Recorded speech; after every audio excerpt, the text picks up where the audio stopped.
stuff. That's a funny story. I was wrestling out of Los Angeles for the LaBelle family, NWA territory. It's New Year's Day, 1980. We're off. So I'm sitting in my room watching the Rose Bowl parade. The phone rings. Pick the phone. Hey, Frankie, it's Mike LaBelle. I go, Mike, Happy New Year. What's up? Write this phone number down. Gives me a phone number. I write it down. He says, now when you and I get through talking, you call this phone number because the man who's going to answer this phone is waiting for your call within the next hour. I went, okay. So we talked a little bit, you know, and he says, now, when you talk to Vince McMahon, mind your manners, you know, he says, be yourself, mind, you know, like you always are, mindful of who you're talking to and be respectful. I said, Mike, that's the way I am. That's just me. He says, don't lose it. So I said, okay. He said, and call me back after you get through talking to Vince McMahon. So I called the number. The first thing I hear when I hear and pick up the phone was, hello, Frankie, how's it going? Happy New Year. I said, Mr. McMahon? He goes, yep, that's me. He says, need to talk to you a little bit. He says, I'm going to bring you into the WWF.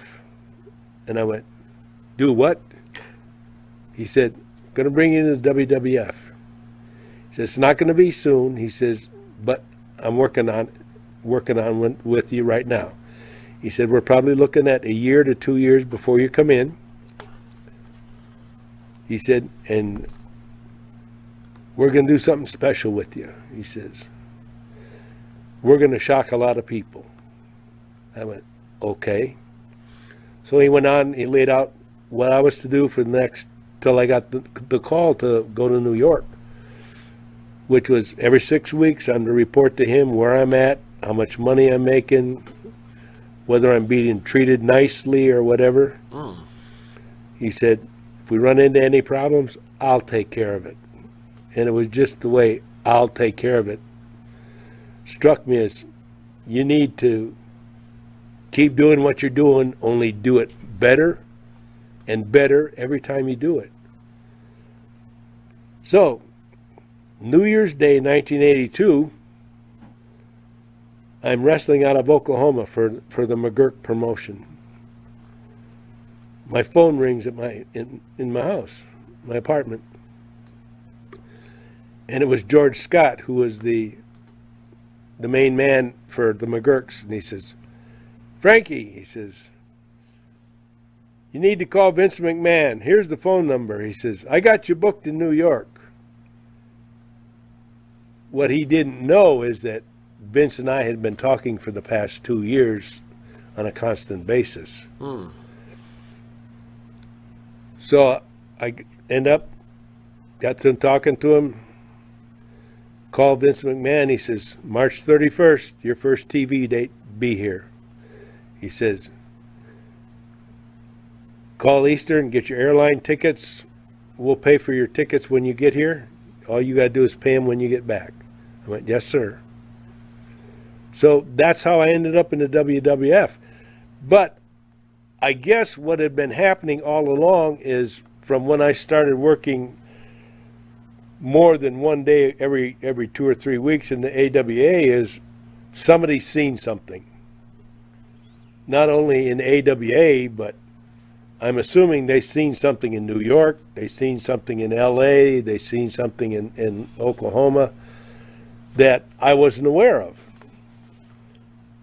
That maybe this kid had something. Maybe he was going to be all right. Maybe we could pull some money with this kid. So at this time, during the early 1980s, Jimmy Snuka was the big bad guy in the Oklahoma territory, and him and I had a lot of go-rounds. So blew the roof off that place. I mean, we were selling out crowds every night, 5 and 6 nights a week. I get to New York. I walk through the door of the Allentown arena, and I can't, the farm. It's a farmhouse. The Allentown farmhouse, yeah. Yeah. And from across the entire length of that building, I hear somebody scream, "Frankie, you're here! What took you so fucking long?" And it was Snuka. He come running across the building, grabbed me, hugged me like I was his long-lost brother, you know. He said, "Have you met Vince yet?" I said, "Jimmy, I just walked in the door." He says, "Come on, go introduce you to Vince." So he walked over to Vince Sr., had a little office there, knocked on the door, and Vince said, "Come on in." Jimmy said, "Vince," he said, "I brought Frankie over." I said, "I'd like to introduce you to Frankie Hill." Vince looked up and he goes, "I know who he is, Jimmy." He says, "Yeah, but you don't know about him." He says, "This guy could commit murder on the Oklahoma Capitol steps and they'd pin a medal on him for it." He said, "This guy is so well known and so over in Oklahoma, he can't do anything wrong." And again, Vince McMahon looked up at him and he goes, "I know, Jimmy." He says, "Would you excuse us? I need to talk to Frankie." Wow. So that was my introduction to Vince McMahon Sr. in person, and that's how I ended up in the WWF. So they put you with Joe Scarpa, right? Chief Jay Strongbow. Yep. So we've had a lot of wrestlers come through here. The one thing we speak about Chief Jay, not many people liked him, but I'm sure you had a personal relationship with him since they put you guys together as a tag team. Can you tell us about Chief Jay Strongbow? We got along. We got along because, number one, it was necessary for us to get along. So we got along. Him and I really didn't have any big differences, and it worked. You know, the partnership worked very well. And there were a lot of people, and I run into them today, that didn't care for him. Away from the arenas, away from wrestling, we just kind of went our own separate ways. I had a family, and he had a family, and we just we didn't hang out together. We didn't grill out together, you know, because we both had families, and at the time, you know, it was when we got a chance to take a rest. That's exactly what we did. But was he booking at that time also? No. So he was just a straight wrestler then? He was just a straight wrestler, and he became an agent probably about 4 or 5 months later. Were you surprised at the reputation he has over the years? Because behind the scenes is one thing. Fans had no idea that he was a booker or that he was busting balls on certain people. Did you ever see any of that behind the scenes? I never seen it because I think he didn't want me to see it. Okay. Because as time will tell, and if you look at our litany of matches over that entire run, there was a point where things changed. In the publicity that came out, and it took me probably 2-3 weeks after it started before I realized something's changing here. And we used to be introduced as Chief Jay and Jules.